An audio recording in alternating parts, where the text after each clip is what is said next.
বন্ধুরা, আজকে আমি আবার চলে এসেছি। আপনারা সবাই ভালো আছেন তো?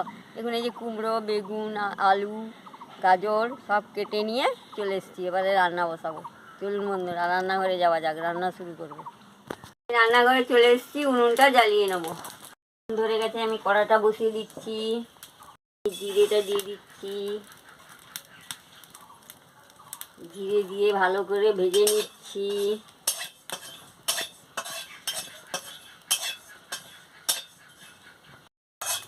জিরে ভাজা হয়ে গেছে, আমি নামিয়ে নিচ্ছি।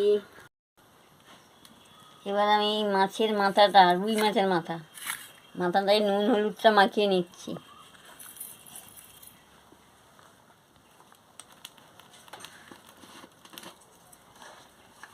নুন দিয়ে দিচ্ছি, এবার হলুদের গুঁড়ো দিয়ে দিচ্ছি,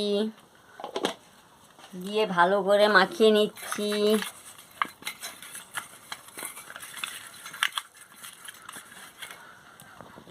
তেলটা দিয়ে দিচ্ছি।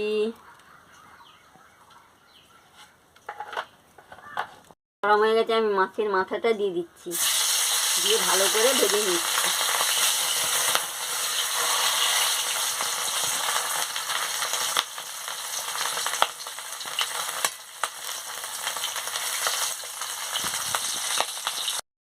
উল্টে দিচ্ছি।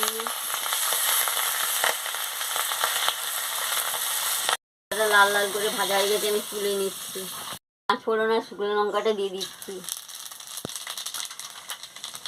পেঁয়াজ কুচি দিয়ে দিচ্ছি,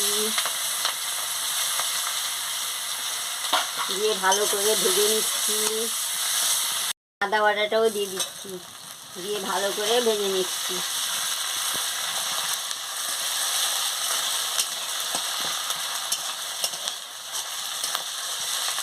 এগুলো ভাজা হয়ে গেছে, আমি এবার আনাজগুলো দিয়ে দিচ্ছি, দিয়ে ভালো করে মশলার সঙ্গে কষে নিচ্ছি।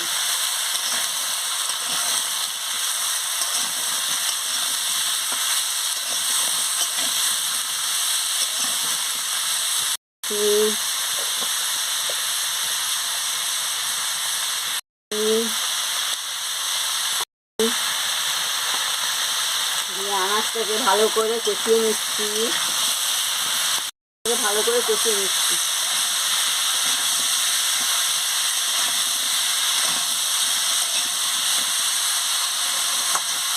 কষানো হয়ে গেছে, আমি পরিমাণ মতন জলটা দিয়ে দিচ্ছি। ঢাকাটা দিয়ে দিচ্ছি, সিদ্ধ হয়ে গেলে আমি ফিরে আসছি।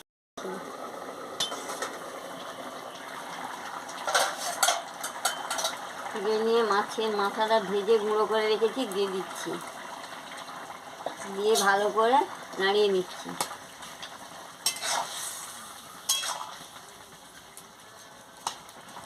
পরিমাণ মতন মিষ্টিটাও দিয়ে দিচ্ছি, দিয়ে ভালো করে নাড়াচাড়া করে নিচ্ছি। ভেজে রেখে গুঁড়া করেছি, এটা দিয়ে দিচ্ছি। এবার হয়ে গেছে, আমি নামিয়ে নিই। মাথা দিয়ে কুমড়া ঘন্ট করে খাবেন, খুব ভালো লাগবে। ভালো লাগলে আমাকে লাইক করবেন, শেয়ার করবেন, মেসেজে লিখে জানাবেন, সাবস্ক্রাইব করবেন, বেল আইকনটি বাজিয়ে দেবেন, আমার ভিডিওটা শেয়ার করে দেবেন। আমি আবার কালকে ফিরে আসছি। গন্ধটা দারুণ বেরিয়েছে, রঙটাও দারুণ হয়েছে।